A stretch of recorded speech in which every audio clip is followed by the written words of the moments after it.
때는 1766년, 영국이 굉장히 좋지 않은 시기를 보내고 있던 때입니다. 이 시기 영국 각지에선 봉기가 일어나고 있었는데요. 그 이유는 영국 전역에서 1763년부터 지속되고 있는 흉작으로 인해 밀을 포함한 여러 곡물들이 가격이 올라버렸기 때문입니다.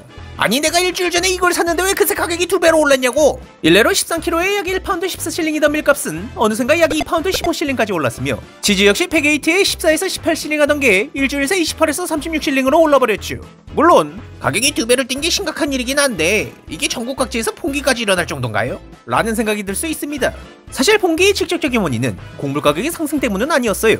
진짜 원인은 일부 농장주인들 때문이었습니다. 8월달에 되어 곡물들이 수확되기 시작하자 사람들은 이 물량으로 어느 정도 가격이 떨어지길 기대하고 있었는데 갑자기 농장주들이 이걸 해외에 파는 게 더 남는 장사인 걸 깨닫고는 곡물들을 대규모로 수출해버린 겁니다. 시민들 입장에선 티비깅도 이런 티비깅이 없었죠. 결국 사람들의 분노는 머리끝까지 차올라 수출 소식으로부터 12주 동안 전국에서 60건 이상이 봉기에 총 기록된 것만 약 131건일 정도로 영국 이곳저곳이 터져나가게 된 겁니다. 근데 이렇게 영국 전역의 민심이 한창 흉흉한 시기 갑자기 노팅엄 지역에서 10월 2일 거위 박람회를 개최하게 됩니다. 물론 현대였다면 이 시국이란 단어가 소환되면 한창 몰매를 맞았을 테지만 당시에는 이 시대였기 때문에 뭐 그냥 했습니다.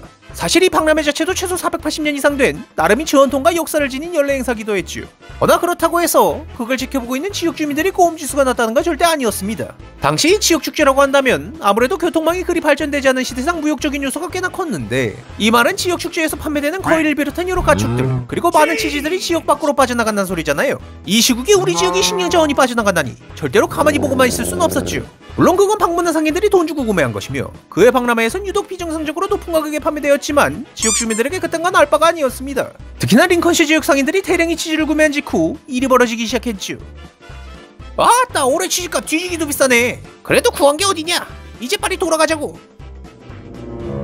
뭐임? 님들 누구? 그 치즈들 다른 지역에 가져가지 말고 노팅엄에서 나눠 먹어야 된다. 아니 뭔 개소리야. 우리가 돈 주고 산 걸 왜 나눠줘야 되는데. 이 도둑놈들이 기회를 줘도 끝까지. 얘들아 쳐라. 이를 시작으로 노팅엄 전역에서 폭동이 일어나게 됩니다. 무장한 지역 주민들은 먼저 상인들이 치즈를 훔쳐가는 것을 막기 위해 거리를 봉쇄한 뒤 치즈를 지키기 위해 상점들을 약탈하기 시작했습니다. 해서 도시 내 수십 개의 상점 창문들이 깨지고 수백 개의 치즈들이 던져지며 거리를 굴러다니기 시작했죠. 마침 이 소식을 접한 노팅엄 시장 로비소아는 이게 대체 무슨 일인가? 빨리 사태를 진정시켜야 하네. 이 사태를 바로잡으려 했지만 불행히도 굴러다니던 거대한 치즈에 맞고 쓰러져 버렸다고 합니다. 의도치 않게 도시 수뇌부도 무력화시킨 주민들은 더욱더 날뛰기 시작했습니다. 상인들이 구매했던 치즈가 보관된 창고와 허물스를 공격해 약탈을 하기 시작했죠. 이에 일부 소유주들이 어떻게든 원만한 해결책을 찾아보려 했지만 왜들 이러는가? 돈이 목적이라면 주겠네. 치즈가 목적이라면 내 당신들에게 저렴하게 팔겠네. 제발 이러지 말게. 닥쳐라 이 도둑놈. 어서 훔쳐간 치즈를 내놓지 못할까? 사고방식 자체가 달랐던 놈들에겐 씨알도 안 막혔지요. 일부에선 이들을 막기 위해 자경대를 조직했으나 이젠 여성과 어린이 폭도들까지 몰려 돌을 던지는 통에 결국 치즈를 뺏기고 철수했다 합니다. 결국 노팅엄에선 질서 회복을 위해 당국의 군사 지원까지 요청하게 됩니다. 다행인 건지 도시엔 군대의 주둔지가 있었기에 영국군 제1경비병연대와 노팅엄셔 민병대가 곧바로 배치되었어요. 그리고 이들은 폭도들에게 총을 발포하며 진압을 시작했습니다.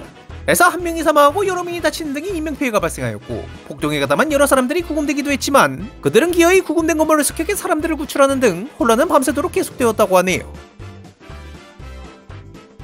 결국 이 폭력 사태는 군대가 진압 작전을 며칠 동안 계속한 뒤에서야 질서가 회복되었습니다. 허나 이후로도 한동안은 치즈를 운송할 때 주변에 무장호위가 붙어있게 되었으며 지역신문은 폭동 사태로 인해 되려 치즈가 부족해졌다고 비난하는 기사를 내기도 했죠. 물론 앞서 말했듯이 당시 봉기 자체는 영국 전역에서 일어나긴 했지만 이 사건이 워낙 압도적으로 특이하고 유성했어서인지 기록된 131건의 봉기 중 유일하게 이름이 따로 존재한다고 하네요. 참고로 이 사건에서 발생한 유일한 사망자 한 명은 윌리엄 에글스턴이라는 인물인데 사실 이 사람은 폭도가 아닙니다. 오히려 농부로서 자신의 상품들을 지키려고 서 있었는데 그게 되려 군인들에게 물건 훔치려는 폭도로 오인받고 충격을 받아 사망했다고 합니다. 아마도 이 사건에서 가장 억울한 사람이 아닐까 싶네요.